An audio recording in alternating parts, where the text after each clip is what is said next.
Assalamualaikum warahmatullahi wabarakatuh. Kembali lagi bersama gue Maya Aska, masih di segmen Otista, obrolan mistis kita.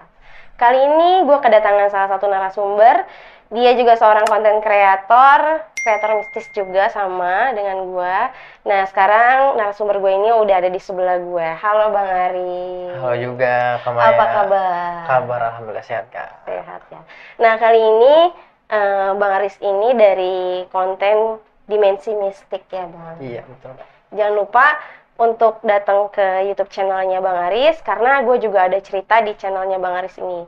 Jangan lupa support juga dengan cara subscribe, like, comment, and share ke sosial media yang kalian punya. Nah, kali ini Bang Aris mau cerita mistis apa nih di sini?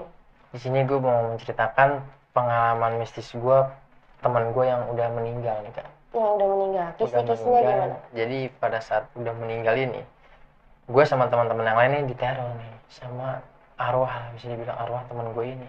Oh, oke. Tahan dulu ceritanya, Bang. Udah merinding nih gue kalau tentang teror meneror ya kan. Oke, buat kalian yang penasaran tetap stay tune aja di segmen Otista, obrolan mistis kita.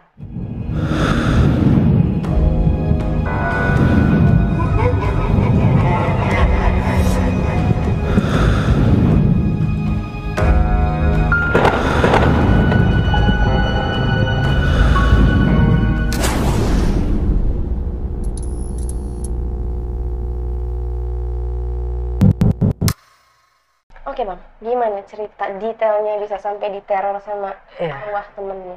Jadi kejadian ini tahun 2010 ya, Kak. 2010. Tahun 2010 tepatnya bulan Ramadan. Di sini gue bakal nyebutin atau samarin nama temen gue yang almarhum sama teman-teman yang lainnya. Jadi kejadian ini pas bulan puasa, sore hari itu gue lagi disuruh beli es batu nih sama nyokap. Disuruh beli es batu. Pas gue lagi keluar itu, gue belum ngeliat dia nih, temen gue nih yang si Diki ini yang gue namanya gue samarin. Nah, ketika gue balik dari beli es batu, kebetulan kan kalau gue gambarin sedikit ya, jadi kamarnya dia nih kalau dia buka kaca itu langsung ngelos ke jalan arah yang mau gue lewatin nih. Jadi rumah dia ini sama rumah gue dempet, cuman selisih jalan aja buat jalan orang gitu kan. Nah, pas gue balik itu gue ngeliat dia udah rapi nih, lagi di kamarnya kan, buka kaca dia udah rapi, udah ya matching lah, udah pakai celana jeans, sweater gitu kan. Nah, terus gue nanya, Dik, lu mau kemana, udah rapi banget? Gue bilang gitu kan, kata dia, gue mau ke rumah abang gue, Riz, gitu kan. Iya, lantar aja, nunggu buka puasa, gue bilang gitu kan. Gue udah kangen sama ponakan gue, gitu. Iya lah udah, emang kakak lu ngizinin, gue bilang gitu kan. Ntar aja udah langgung, buka dulu. Iya sih, Neng nggak ngizinin sih, kata dia. Tunggu buka dulu kalau nggak habis terawih. Ya udah ntar aja, ntar gue anterin dah sama anak-anak, gue bilang gitu sama teman-teman gue nih gitu kan. Tapi bener ya, lu mau nganterin gue, kata dia gitu. Terus gue bilang, iya nanti gue anterin, yang penting lu buka puasa aja dulu. Terus akhirnya dia mengiyakan nih, ya udah bener ya Riz, lu nganterin nanti. Iya. Singkat cerita lah, udah buka puasa selesai, dia langsung nyamperin ke rumah gue nih, Riz, kata dia gitu. Ya Dik, ayo katanya lu mau nganterin gue, jadi nggak? Ya jadi, karena waktu itu emang tahun 2010 minim motor. Akhirnya gue sama temen gue ini si Diki nyamperin nih ke rumah-rumah temen gue, karena emang satu tongkrongan gue ini nggak jauh-jauh banget lah, masih satu kawasan RT lah, masih satu gang lah ya. Iya. Akhirnya gue nyamperin nih ke rumah teman-teman gue, udah pada kumpul. Gue jalan lah ke tempat pemberhentian bus, di mana yang buat temen gue ini ke alamat rumah abangnya ini. Di perjalanan itu gue biasa aja Kak, maksudnya nggak ada firasat apapun, canda gurau, obrolan ceng-cengan lah. Nah, singkat cerita sampailah nih gue di tempat pemberhentian bus ini. Pas sampai, dari jarak kejauhan gue udah lihat nih, oh ini nih tujuan mobilnya nih, Miniarta jurusan Depok Bogor. Nyampe lah nih mobil Miniartanya ini, busnya ini. Nah, emang karena gue selalu bilang nih kalau setiap nganterin dia sama kondekturnya ya, Bang nanti tolong berhentiin turunin teman saya ini di komplek AL namanya tuh. Karena mohon maaf, emang kenapa gue bilang wanti-wanti sama kondekturnya, karena emang teman gue ini juga mohon maaf ada kekurangan fisik lah. Gitu. Jadi gue mengantisipasi nih, gitu kan. Akhirnya gue bilang kayak gitu, tolong Bang nanti turunin teman saya ini di komplek AL ya Bang. Oh ya Bang gitu kan. Ya udah. Nah, di sini yang bikin gue terheran-heran, ketika dia udah naik ke bus itu, dia nggak langsung duduk Kak. Tapi dia megang jok gitu, dia sambil nengok ke kaca belakang, ngedadahin gue, ngelambain tangan. Itu gue ngeliat sama teman-teman gue, ya teman gue juga nanya, dia ngapa tuh, kayak anak kecil aja gitu kan, kayak bocah dah gini-gini. Oh iya, biarin dah.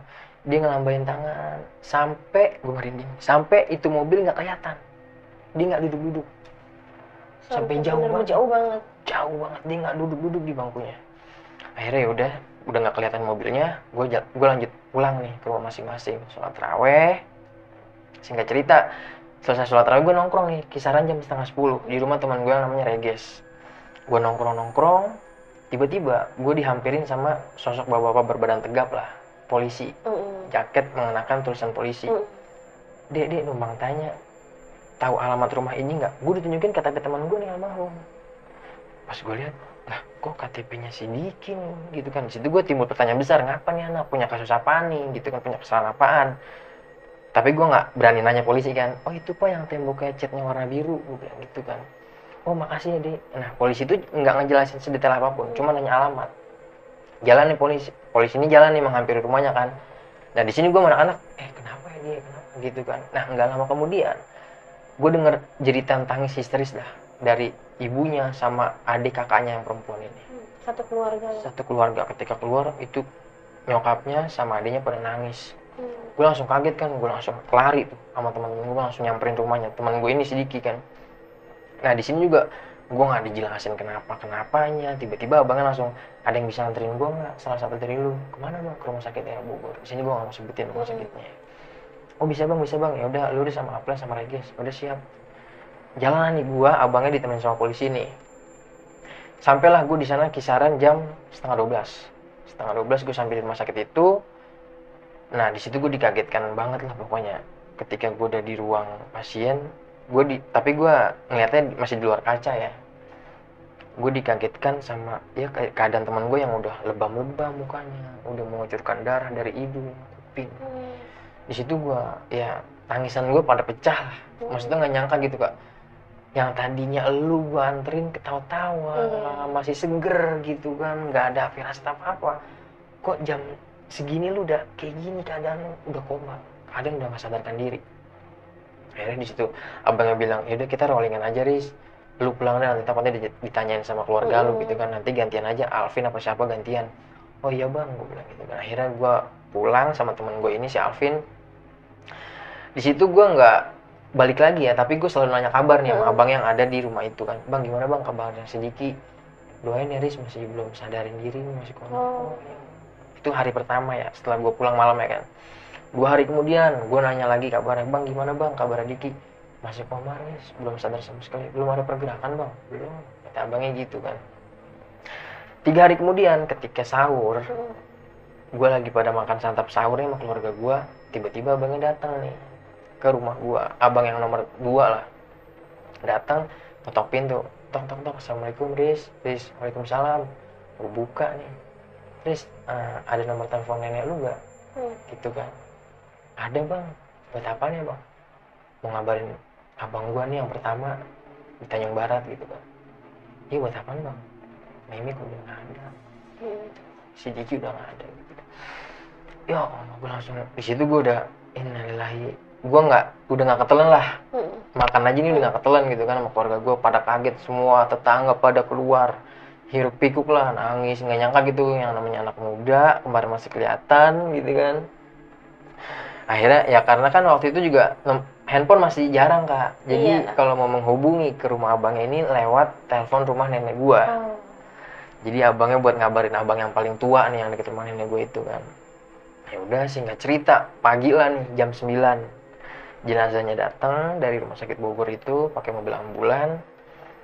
Ya udah itu pokoknya pecah nih, semua teman-teman pada nangis, tetangga juga pada nangis, gue yang ngegotong kerandanya kan, karena kan dibuka dulu nih, karena emang udah dari rumah sakit keadaan udah rapi nih kak, udah terbungkus semua, karena kan gue nggak ngerti lah, karena masih mengucurkan darah, mungkin dari pihak rumah sakit, oh baiknya udah dibungkus aja nih. Iya, biar nggak keluar lagi darahnya.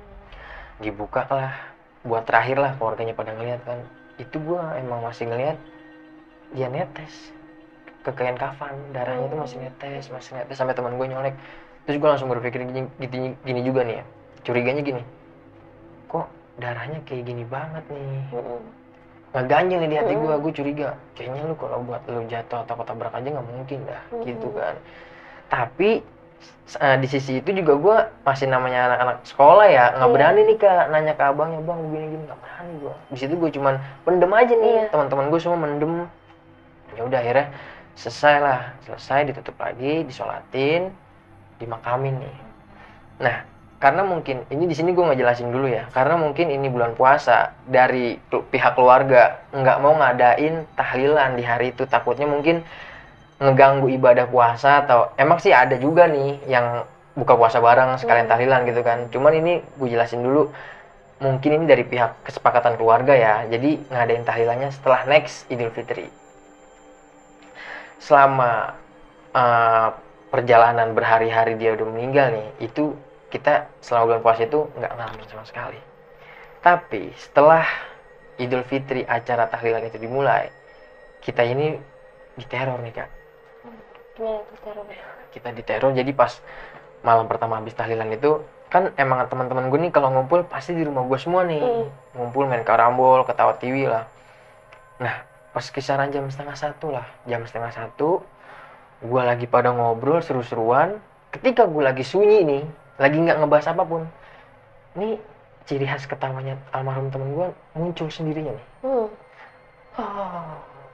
Anjir, ini. Sebenarnya ini. Itu langsung temen gue langsung mencolek-colek kan, Des, ya udah diem aja, udah diem. Di situ gue mencoba untuk tenang gitu kan. Padahal sebenarnya gue tuh takut juga kan. Jadi tenang. Itu cuma sekali ketawa aja sih sebenarnya. Ini nggak ada apa, gue merinding. Ini nggak ada apa-apa tapi lu ketawa gitu kan. Nah, nggak lama kemudian harum parfum khasnya dia itu muncul. Kita tuh semua nyium. Terus masuk, udah pada nggak kondusif nih keadaan kan. Gue juga udah ngerasain merinding, udah campur aduk. Temen gue langsung pada lari-larian masuk ke dalam rumah gue kan. Di sini gue nggak bisa, nggak punya kelebihan lah. Tapi di sini gue karena gue udah kesel, gue mencoba untuk berinteraksi nih. Meskipun gue nggak lihat ya Kak. Gue bilang gini sama almarhum teman gue nih, Dik, kalau lu kangen sama teman-teman lu cukup ngeliatin dari jarak jauh aja. Kalau kayak gini lu bikin teman lu pada takut nih. Gue bilang gitu kan. Itu gue udah campur merinding, kayaknya gue merasa lu deket banget nih sama gue gitu kan. Akhirnya gue langsung cabut juga nih masuk ke dalam. Di situ gue udah nggak ada yang berani keluar, gue nggak ada yang beresin lagi tuh, karambol masih berantakan. Cuman ya udah, gue akhirnya pada begadang di dalam rumah gue, kita pada tidur lah, kita melupakan hal yang tadi gitu kan. Singkat cerita, tapi ini gue nggak ngalamin besok malamnya, tapi ini gue singkat 3 hari kemudian gue bakal ngalamin lagi nih teror sama teman gue. Nah, karena waktu itu juga singkat cerita nih, malam kemudian gue waktu itu remaja musola lah bisa dibilang.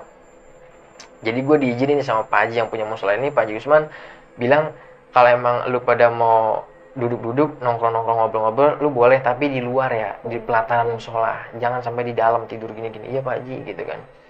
Udah nih, gue pada main monopoli nih Kak. Tahu kan?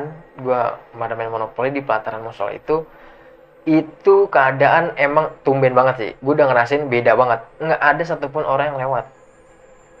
Keadaan udah sunyi, gue udah ngerasain beda nih.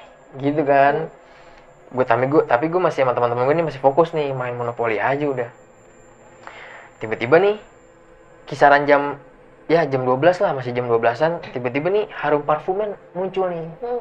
Kita namanya teman deket ya, udah pasti paham nih parfumnya di almarhum kayak gimana kan. Muncul lagi nih parfumnya, tajam banget, kita semua pada nyium nih.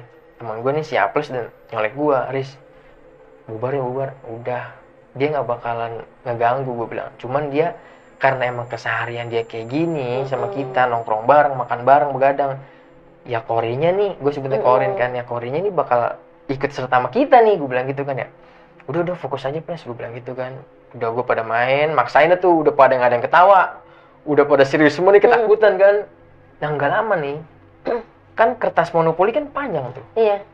Itu kayak digeser Kak, serak. Kan pada mamburan gitu ya, berantakan nih, yang hotel-hotelan gitu kan. Wah, kabur. Temen gue langsung pada panik nih, lompat pagar musola itu kan.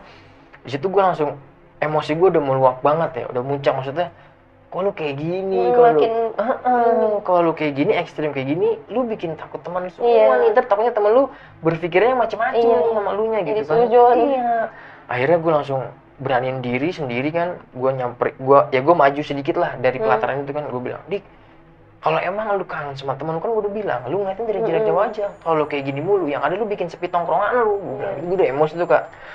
Tapi ya udah, gue juga udah campur ketakutan, panik kan. Gue langsung cabut lagi, gue langsung kabur juga nih gitu kan. Gue beresin dulu, gue kabur lah tuh.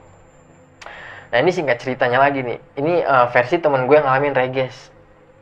Jadi di malam itu temen gue main nih ke rumah temen gue si Agus. Main ke rumah temen gue kan, dari musola itu kalau gue gambarin jalanan kecil, turunan ada pohon melinjo tuh. Nah jadi ini temen gue reges cerita sama gue. Dia pulang dari rumah Agus kisaran jam 1:30-an. Dia pulang dari rumah Agus, dia ngelihat sosok almarhum temen gue lagi berdiri di sebelah batang pohon melinjo itu. Pas lagi turunan, dia lagi turun fokus jalan gitu kan. Tiba-tiba dia langsung sadar diri ngeliat, nah Diki gitu kan. Tapi dia dalam keadaan yang flat, lurus, berdiri aja gini, dengan keadaan celana jeans, semua sweater biru. Terakhir pakaiannya dia. Terakhir gue anterin sama teman gue. Dia dalam keadaan diem aja gini, nunduk ya. Cuman nih kalau kata teman gue, ya udah pucet parah nih, muka udah pucet. Teman gue sadar nih, langsung connect nih. Lu udah meninggal, hantu nih. Langsung temen gue lari. Temen gue pas itu siang-siang nih, pas gue lagi beli rokok di warung Ucok itu, temen gue cerita, Aris gila, semalam gue ketemu si Diki. Lu ketemu di mana? Itu di pohon melinjo almarhum, di pohon melinjo musola Yusman gitu kan. Dia ngomong apaan nih? Gue bilang gitu. Dia ngomong apaan sama lo, guys? Dia nggak ngomong apa-apaan. Udah pokoknya dia sedih banget lah. Dia nunduk aja. Ya gue pikir itu hantu lah. Ngapain lo ngajak ngobrol gitu kan? Gue langsung cabut. Temen gue nanya kan di sini, kok bisa ya Rispaldi meninggalnya biasa aja ya? Bukan bisa dibilang gak wajar ya? Kok bisa ya? Arwahnya nih selalu neror kita, menghantui kita gitu kan? Terus gue di sini gue lurusin juga nih. Gue ngejelasin ke temen gue bilang, itu sebenarnya bukan arwah dia guys. Gue bilang yang namanya orang udah meninggal itu pada hakikatnya ya arwahnya udah langsung ke Allah lah. Gue bilang itu jin atau korin lah yang menyerupai. Gue bilang itu karakteristik dia.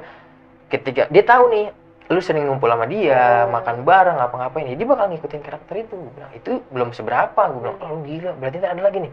Bukan yang gue nakutin. Gue bilang gitu kan ya, kita siap aja nih. Gue bilang gitu kan. Singkatlah cerita, obrolan gue selesai nih sama di sini. Selesai. Nah jadi nih nanti ya yang momen bener-bener gue face to face nih sama orang temen gue, tapi gue satu-satu dulu. Jadi gue ada acara bakar-bakar nih malam minggu. Oh iya, gue sholat isya dulu nih kan sebelumnya. Gue sholat isya, emang udah ngerencanain nih malam minggu tuh keadaan, nanti malam kita bakar ayam ya gitu kan. Pas gue lagi sholat isya, itu baru takbiratul ihram tuh, Allahu Akbar. Ini bercandaan almarhum nih. Ini gue nih kayak gini nih, pinggul gue nih. Dicolek. Gue langsung sadar nih. Nanti gue bakal nanya nih, kira-kira yang ngerasain dicolek ini gue apa semuanya? Gitu kan. Singkat cerita selesai lah nih sholat. Gue langsung keluar musola, di depan pintu musola ini teman gue langsung hampirin gue, nanya, Tris, ngapa? Si Alvin nih. Tadi lu dicolek ya sama almarhum. Nah, gue mau nanya nih, lu tadi ngerasain nggak? Gue bilang gitu kan. Iya ya, kita sholat aja masih diganggu ya. Ya, kan kemarin gue udah bilang, itu korin dia, gue bilang gitu. Gila dicolek ya, pas pertama kali kita baru takbir, sama. Berarti kita sederetan langsung dicolek, gue bilang gitu kan ya. Yaudah nih, singkat cerita, selesai nih obrolan gue nih, semua gue ngerasain dicolek kan. Bakar ayam lah di rumah teman gue. Gue ngerasa bakar ayam masih lama, masih disiangin lah. Gue melimpir nih ke rumah temen gue si Regis, karena kan dia ada enak nih, ada pelataran yang buat nongkrong kan. Gue ngerokok dulu nih sebat. Itu udah malam, memang udah 11:30-an, orang udah sepi. Dan di saat gue lagi nongkrong, emang abangnya nih kadang ada yang masih muda juga nih, ikut gabung nih sama gue nongkrong kan. Gue minggir dulu ya bang, gue ngerokok nih. Nggak tahu kenapa nih ekor mata gue ini kayaknya langsung mau ngeliat ke arah samping aja. Jadi kalau gue gambarin rumah gue itu sama kawan gue ini turunan ini, maksudnya dataran rendah banget. Jadi turunan langsung Kali Ciliwung, yang arah mau ke Gundar. Iya. Jadi pas gue ngeliat ini kan gue ke arah turunan tuh. Pas gue lagi noleh gini, nah gue ngeliat nih di sebelah pohon belimbing, dikenal kan warung Mpok Iyah ya. Jadi di depan rumah Mpok Iyah ini ada pohon belimbing besar. Pas gue lagi nengok, itu almarhum tuh dengan keadaan ya itu terakhir kali gue anterin dia naik bus itu. Tapi nggak berdarah-darah yang hancur kayak kondisi. Enggak lebam, enggak apa, bersih. Tapi keadaan pucet ya. Tapi senyum sama gue.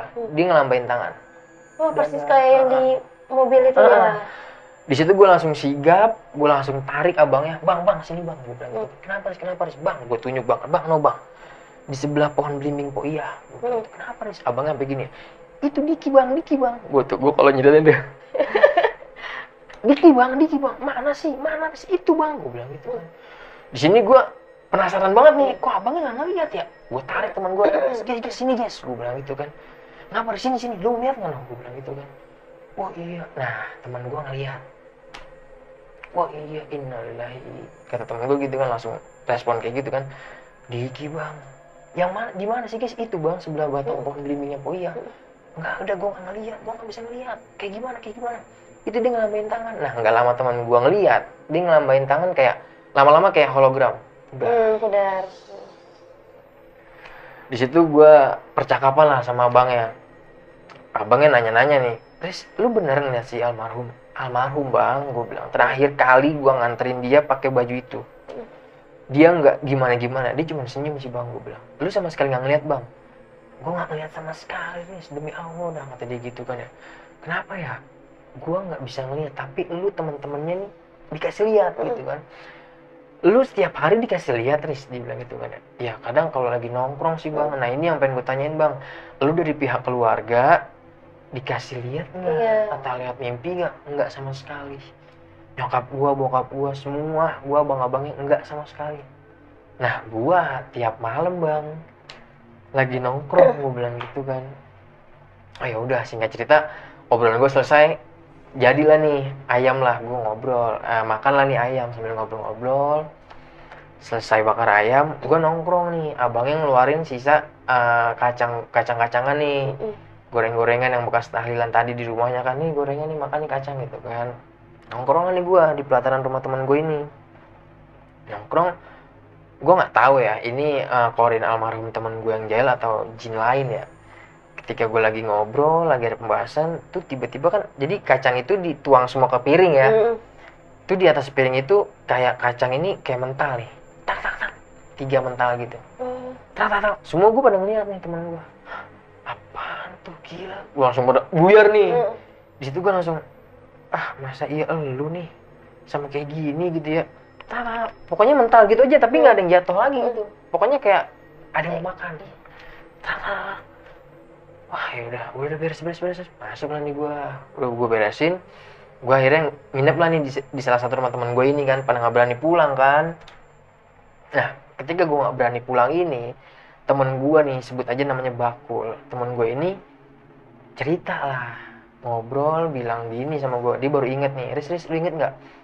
Pada waktu gue pulang, gue takut. Waktu itu gue takut pulang, kata dia gitu kan. Karena rumahnya si Bakul ini emang lewatin hutan-hutan, maksudnya pohon-pohon bambu, kali Ciliwung kan ditakutkan. Akhirnya gue pada pulang, dia pengen nginep di rumah almarhum temen gue ini. Ketika dia lagi nginep, katanya teman gue ini udah aneh nih, si almarhum ini. Pas gue di kamarnya, dia buka jendela kamar, tahu, dia bilang gitu. Terus dia ngomong apa? Dia nggak tidur, dia buka jendela kamar, dia manggil gue, suruh gue nyamperin dia. Kul, sini dah Kul, gitu kan. Kenapa sih Dik? Sini apa sini sebentar? Kenapa sih? Sini apa? Enak kali ya, dia nunjuk ke atas nih. Enak kali ya kalau kita tinggal di langit. Dia ngomong kayak gitu. Terus kata temen gue langsung panik nih, Parno. Lu ngaco aja Dik, ngomongnya udah sini apa? Ngaco banget lu ngomong lu gitu kan. Tidur gitu. Cuma dia nggak menggubris, dia tetap mandangin langit aja kalau versi teman gue ini. Kayak tatapannya kosong kali ya. Udah kosong. Itu sih emang seminggu sebelum dia ninggalin kita ya. Nah situ temen gue baru sadar, oh mungkin ini jawabannya ya. Gitu. Oh iya, gue bilang mungkin ini jawaban, dia ngasih alamat ke lu nih, gue bilang gitu kan. Udahlah, singkat cerita, obrolan gue selesai, gue pernah tidur. Nah ini ada nih, satu malam lagi, ketika gue lagi sendiri, bener-bener sendiri di rumah. Jadi waktu itu pas banget malam Jumat momennya. Jadi nyokap gue sama bokap gue ini ke rumah sepupu gue yang di Jatinegara. Karena sepupu gue hari Sabtunya mau acara nikah nih. Jadi di rumah ini gue sama abang gue aja. Tapi abang gue juga nongkrong posisinya. Jadi kebetulan gue juga nggak nongkrong saat malam Jumat itu, di rumah lah nih gue sendirian. Jadi kalau gue gambarin dulu, gue di depan TV, di ruangan TV, ini sofa kayak gini, tapi gue duduk di lantai kak. Gue duduk di lantainya, gue nonton TV, di situ kisaran masih setengah 12-an. Hawa ngantuk tapi belum bisa gue meremin mata. Gue udah ngerasa hawa ngantuk, udah beda juga nih hawa yang gue ngerasin. Kayaknya beda banget nih, gitu kan. Gue udah ngeliat jam aja, oh setengah 12, udah gue masih mantau nih, masih serius nonton TV. Berselang lama nggak kemudian nih, nggak tahu kenapa nih, tiba-tiba nih tangan gue ini nih mau ke sofa aja nih megang gitu kan, ke atas sini kan. Pas gue raba kok badan gitu ya. Pas gue lihat kok dingin ke leher nih gue. Pas gue noleh, astagfirullahaladzim, teman gue almarhum. Berarti lu megang? Iya, gue langsung megang almarhum sosok teman gue ini. Dia lagi tiduran di ini, dibuat panggilan gini, dia ngeliat gini ke gue dengan tatapan ya pilu, kosong. Pilu banget lah, sedih. Di situ mau minta tolong ya, tapi dia kayak mau menyampaikan sesuatu sih kalau menurut gue. Gue sempat megang dia lama sih, gue pegang, gue memberanikan diri kan, gue pikir lu teman gue, lu bukan sosok yang lain gitu kan.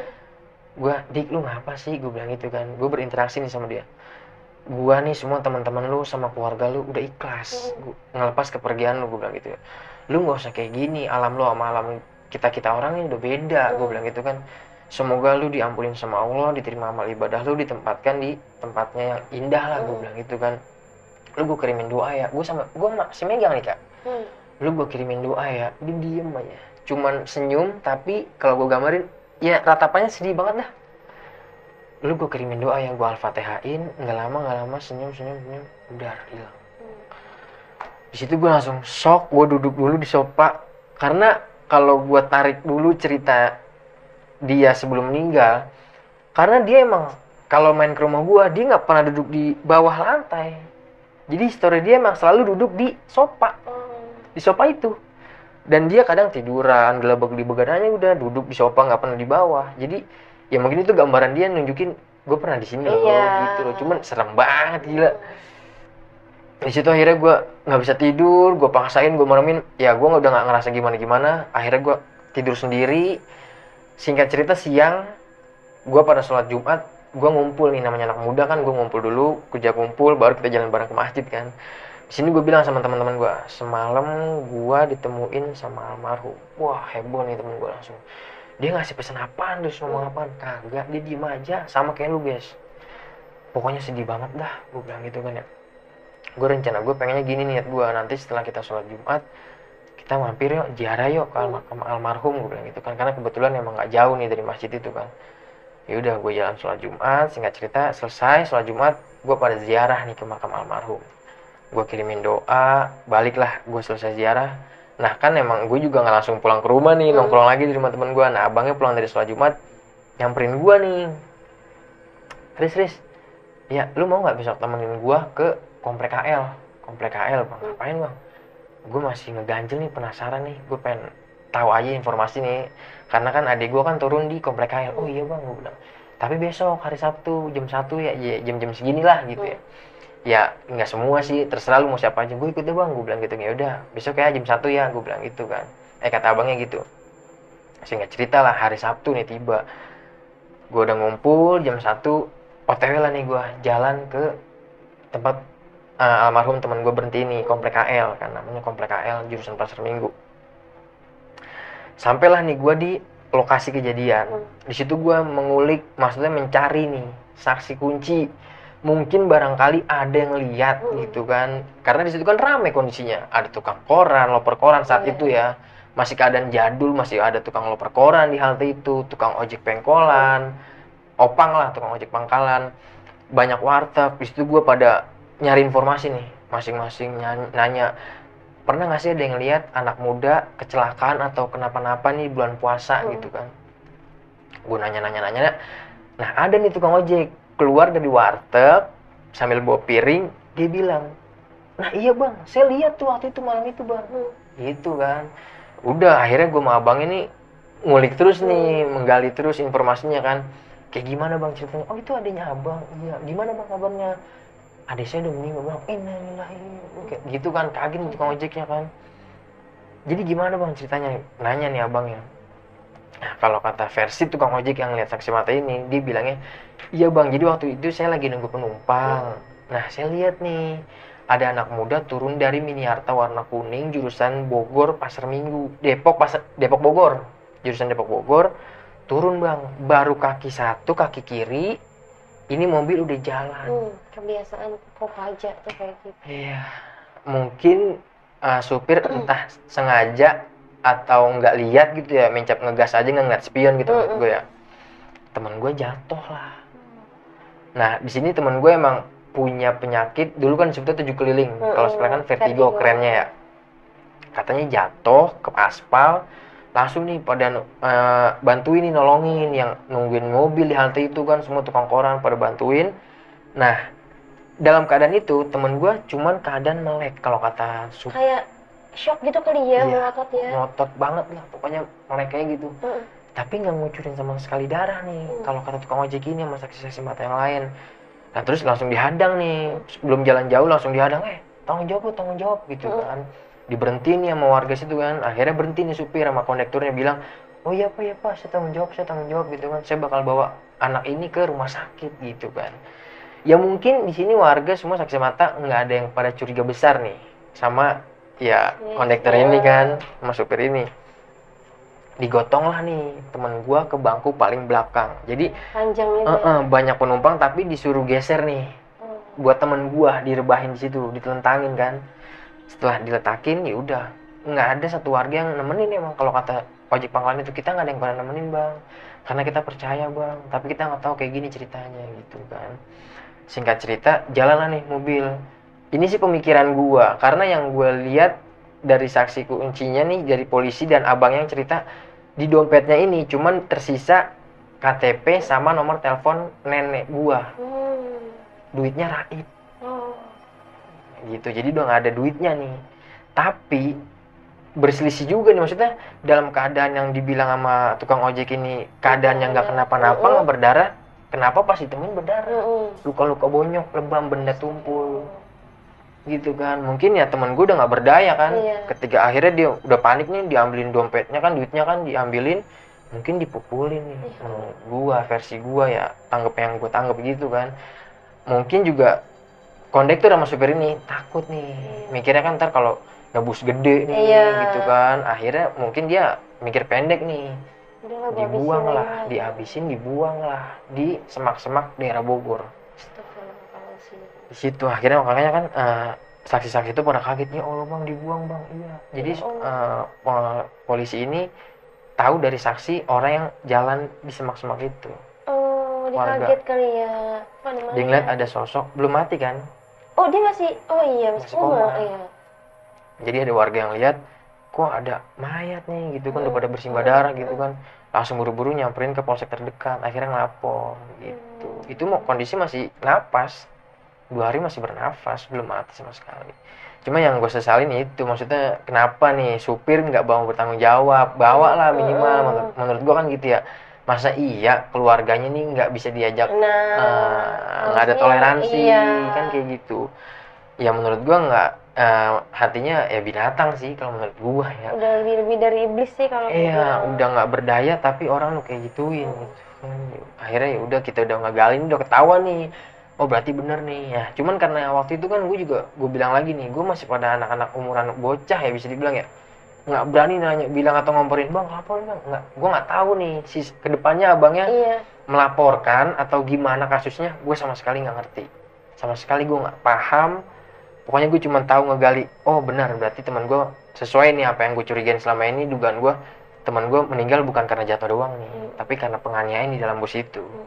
Gitu sih kalau menurut gue. Nah gue pikir ketika udah dapet informasi itu, almarhum temen gue ini udah tenang gitu kan. Mungkin ini yang pengen lo sampein, gue harus pada tahu nih kenapa nih gue mati sebenarnya gitu kan, kenapa nih sebabnya gitu kan. Tapi enggak, di malam kemudian ketika gue lagi nongkrong, itu lebih gila, dia lewat di samping jalan gue. Ketika gue lagi ngobrol malam-malam nih, singkat cerita udah malam, gue ngobrol sama temen gue nongkrong, tuh almarhum temen gue nih sosoknya lewat nih. cuk ke arah bawah kan turunan gitu kan. Temen gue langsung sadar semua. Pada bengong. Iya, Diki. Ya Allah, gue bilang, kok masih aja ya, gue bilang gitu kan. Diki, Riz. Ya udah, gue gak usah panik, tenang, gue bilang gitu. Set, dia lewat lagi 2 kali. Cuk. Jadi pengen emang bener-bener, gue loh ada di sini. Gitu. Dia nunjukin kayak, gue kangen atau gimana nih gitu kan. Ini gue masih pengen butuh nongkrong sama lu mungkin ya. Itu gue liat napak pakai sendal, pokoknya baju terakhir kali dikenakan ketika gue anterin itu. Dia lewat cuk. Ya Allah, lama tiga. Dan itu emang semua temen gue ngalamin, yang dipanggil Resti gitu kan. Yang temen gue ketika lagi mau tidur, lagi menutup kaca hordeng rumahnya nih, dia lewat cuk.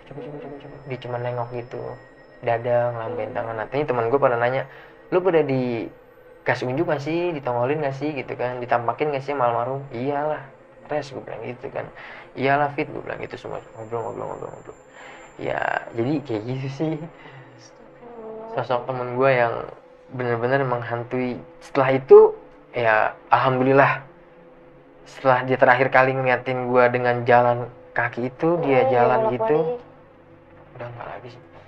Karena memang mungkin dari pihak abangnya juga udah rasa penasarannya pun udah hilang kali ya. Iya. Kenapa adik gua bisa meninggalnya berdarah-darah, sedangkan yang ngelihatnya aja cuma melotot aja. Iya, nggak ngeluarin darah sama sekali kan, cuma melotot. Mungkin sebelum abangnya kesana buat nyari tahu, ngasih sosok almarhum ini nih yang mau ngasih tahu ke kalian, cuman kan kaliannya nggak ada yang nggak paham nih. Nggak paham dan gimana cara komunikasinya gitu kan. Mungkin ada satu pesan yang emang beneran dia mau sampai ini gitu. Jadi dia masih belum tenang karena sebenarnya tuh gue meninggal bukan kayak gini loh gitu. Jadi kalau kata kita manusia tuh kayak pengen klarifikasi lah.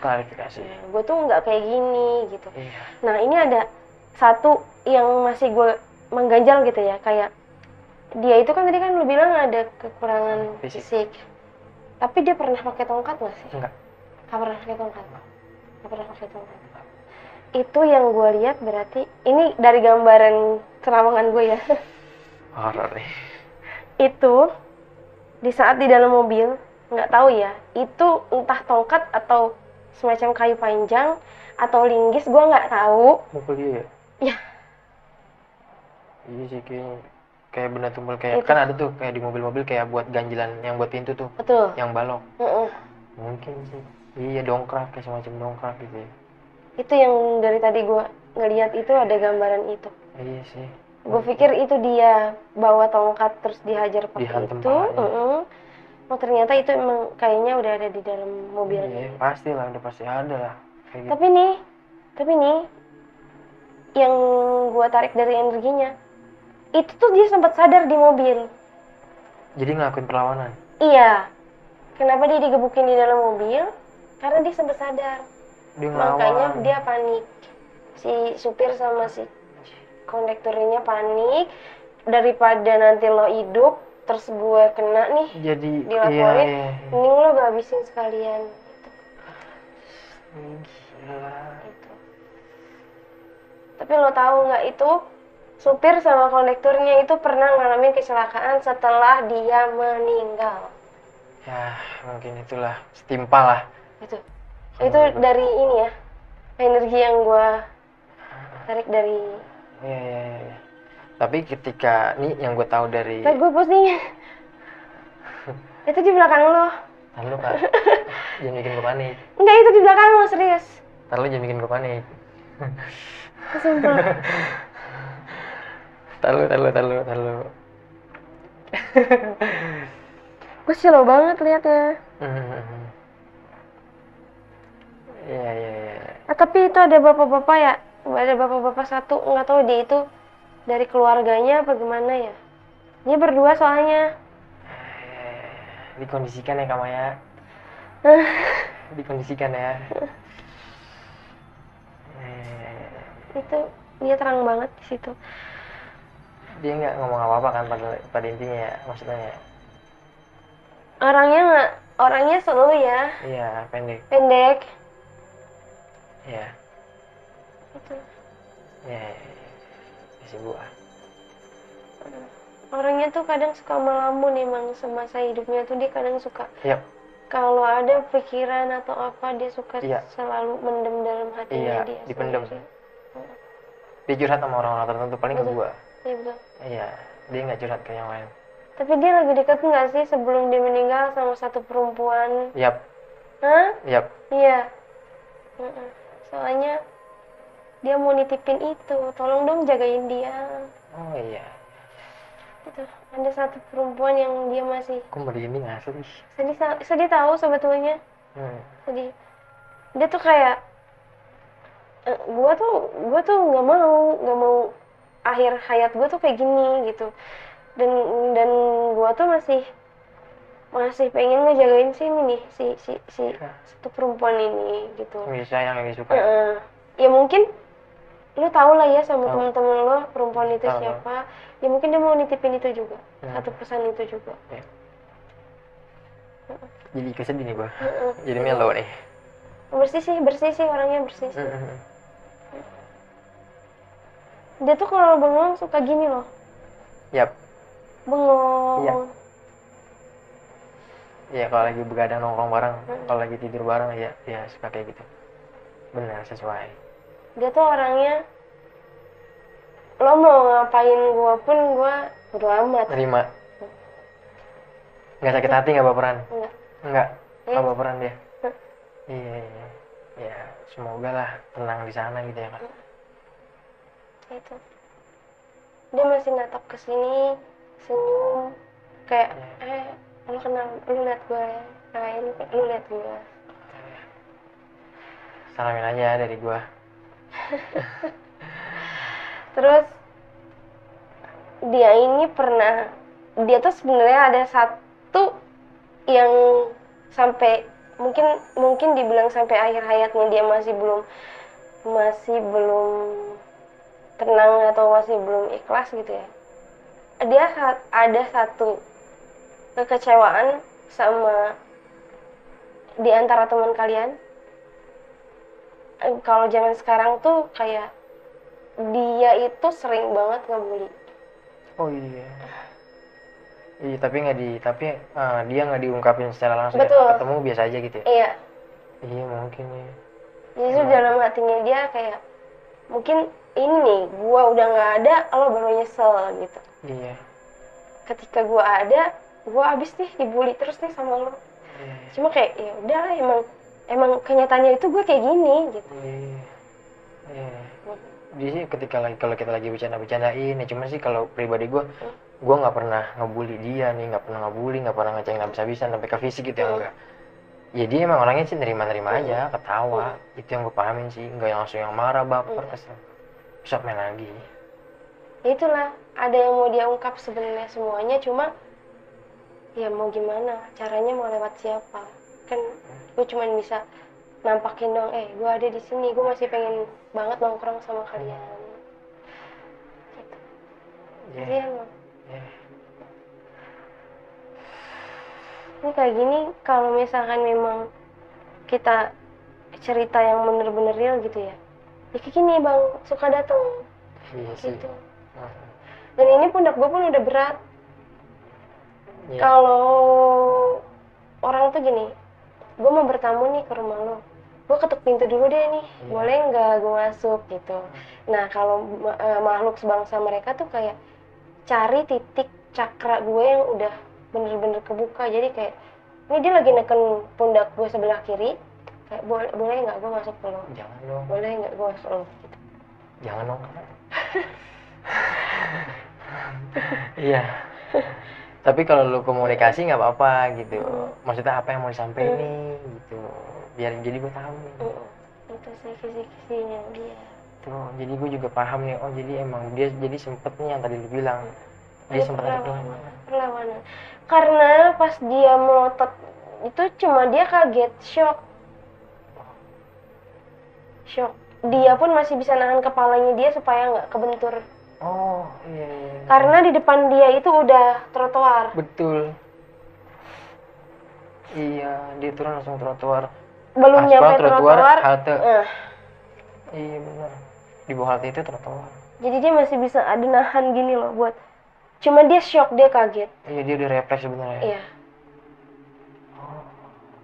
Dia itu juga ada, kalau kita bisa bilang itu lemah jantung. Yap.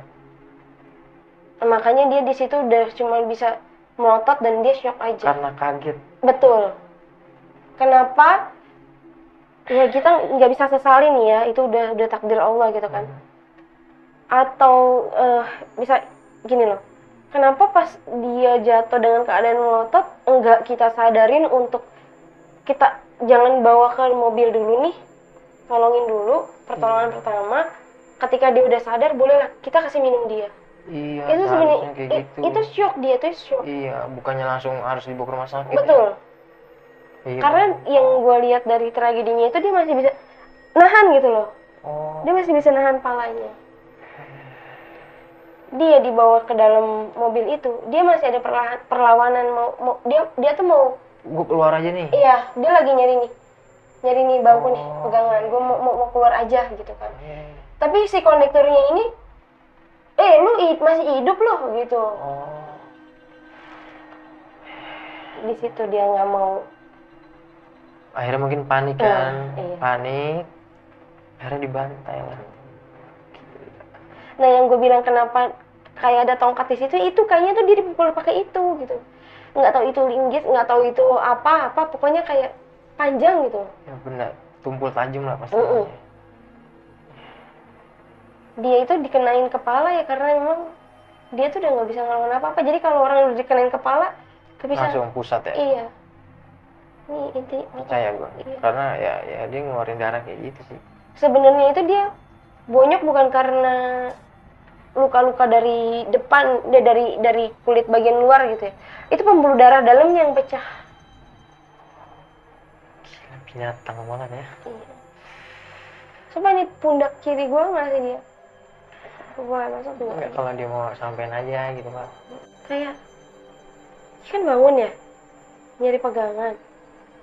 Terus kayak udah sekali tapi belum pakai benda itu gitu. Kayak masih pakai tangannya si konektornya itu, terus dia kayak brek gitu, jatuh. Dia mau bangun lagi tapi udah nggak mampu. Gue udah nggak mampu gitu. Nah yang gue lihat itu kan dia dari pintu belakang nih ya, itu agak nyerong nih, posisinya agak miring, terus kayak kakinya si kondektor tuh kayak nendang. Kayak iya gitu, kayak apa ya, itu udah binatang banget. Jadi pas dia jatuh tuh palanya ke bawah, baru sama dia ditarik, dia buang.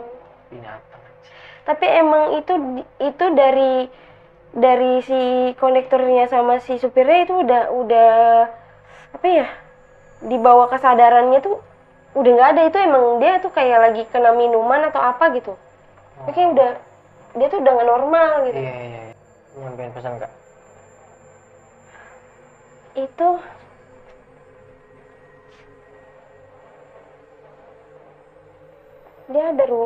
dia tuh kayak ada rumput, nggak tahu rumput atau ilalang gitu ya. Tapi kan dia keserosok ke situ ya. Tapi dia masih minta tolong. Suaranya kecil banget. Sakit. Itu karena kelamaan. Jadi akhirnya dia udah nggak sadarin diri. Ya.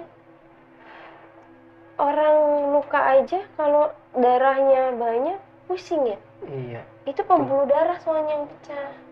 Udah benar-benar fatal soalnya. Dari telinga, hidung, mulut kan keluarnya.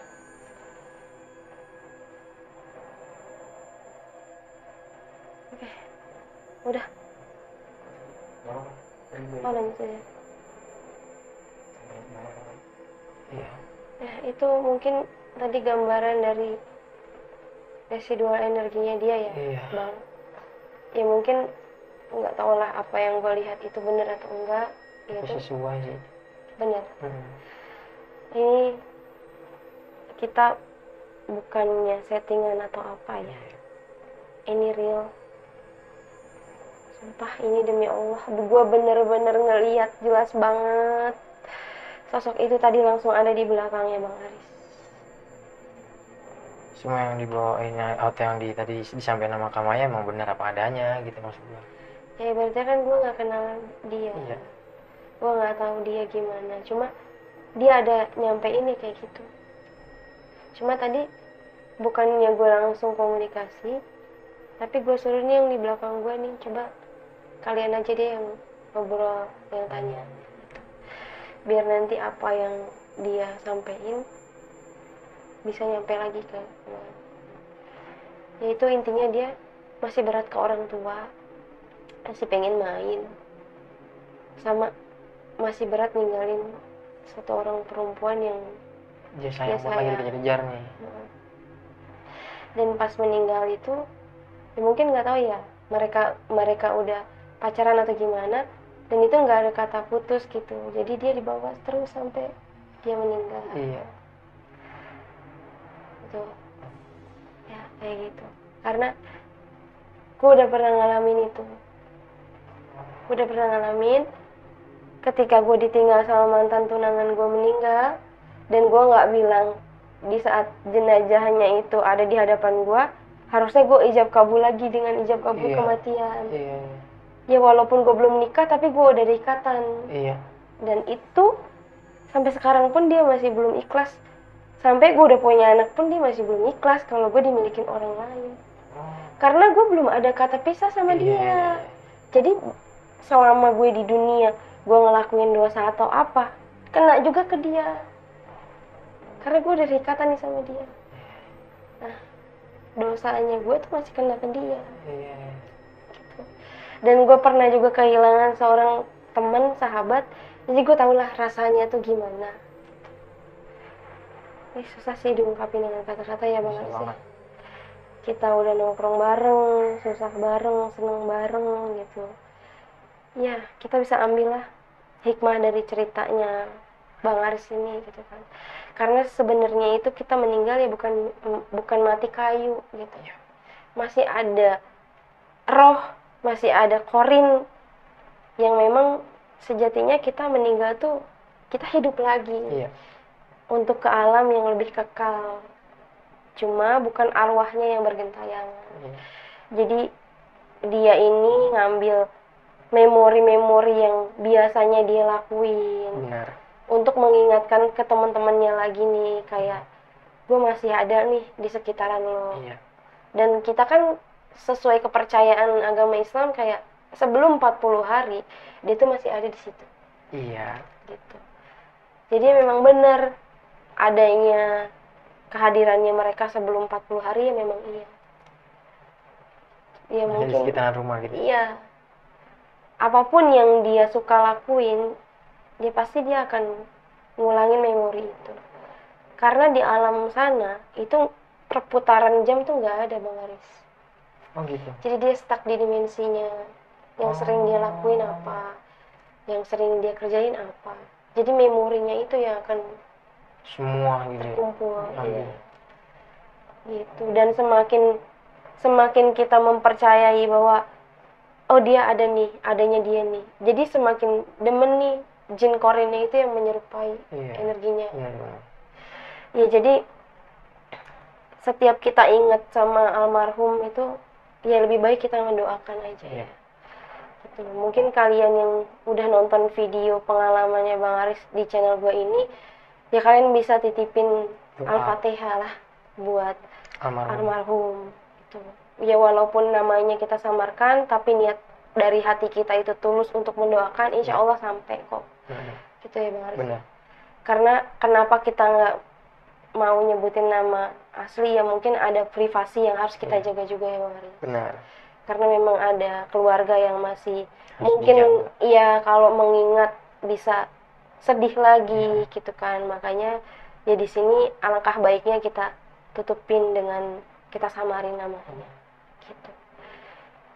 Jujur sih masih sakit sih Bang Aris kalau gue dengar cerita ini, kayak nginget lagi jadinya memori flashback gitu. Iya, ya itu dia. Kenapa wajib kita privasiin gitu loh. Kadang kan orang nonton, gue pengen dong lihat mukanya gimana sih, penasaran. Itu loh bang, kayak lo tuh nggak bisa ngehargain gitu. Iya, kadang waktu itu kan juga gue pernah podcast di channel sebelah kan, mana bang fotonya, mana gini-gini. Ya nggak mungkin lah, masa gue harus minta lagi gitu kan, ke keluarganya juga nggak mungkin. Nah itu yang harus kita jaga gitu. Sama aja kalau misalnya kita belak-belakan bener-bener kasih bukti segala macam, itu kan aibnya. Iya. Siapa sih yang mau meninggal dengan keadaan yang tidak, ibaratnya yang tidak wajar gitu ya bang? Gak ada yang mau gitu. Makanya di sini udahlah kita ambil pelajarannya, ambil hikmahnya dari ceritanya gitu. Dan ini orang yang punya pengalaman kayak gini, itu berat juga untuk menceritakan pengalamannya. Karena masih teringat tuh memori-memori yang kelam, memori yang sedih. Itu pasti keinget lagi gitu.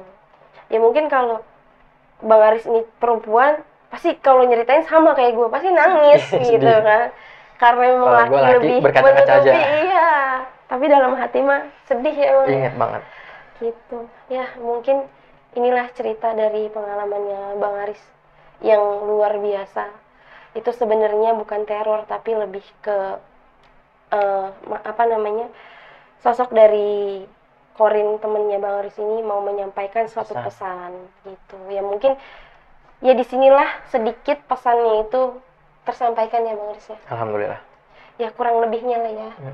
Gitu. Jadi kita bisa, oh ya harusnya tuh kayak gini. Cuma nggak boleh disesali gitu. Udah takdir dari Allah juga. Dan baru di sini semua yang tadi Kak Maya jelasin itu real. Iya. Dan gue pun yang tadi dibilang dia dianiaya pakai tongkat apa, itu gue juga kayaknya merasakannya hal yang sama gitu loh. Perasaannya kayak emang sama gitu ya bang ya.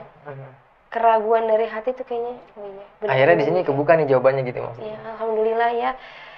Ya ginilah kita sharing ya bang, tukar cerita. Ya mana tahu kita punya masukan ataupun kita bisa ngasih solusi sedikit. Ya itu kan sama aja membantu ya bang. Gitu. Jadi ya beginilah indahnya kita bersilaturahmi. Gitu. Mungkin sekian cerita dari Bang Aris. Jangan lupa kalian juga support terus channelnya Bang Aris nih, Dimensi Mistik. Dan channel gua Maya True Story dengan cara subscribe, like, komen, dan share ke sosial media yang kalian punya juga apabila video ini bermanfaat. Dan juga kalau kalian punya cerita mistis menarik, mau menjadi narasumber Maya True Story, bisa kalian kirimin kisi-kisinya lewat email yang ada di bawah ini, atau DM ke Instagram Maya True Story, atau bisa ke Instagram gue pribadi Maya Aska. Pokoknya dukung terus channel-channel kita supaya kita lebih semangat lagi buat konten-konten yang insya Allah bermanfaat untuk kalian tonton. Sekian cerita dari Bang Aris. Gua dan Bang Aris pamit undur diri. Wabillahi taufik wal hidayah. Wassalamualaikum warahmatullahi wabarakatuh. Waalaikumsalam. Salam misteri Maya True Story.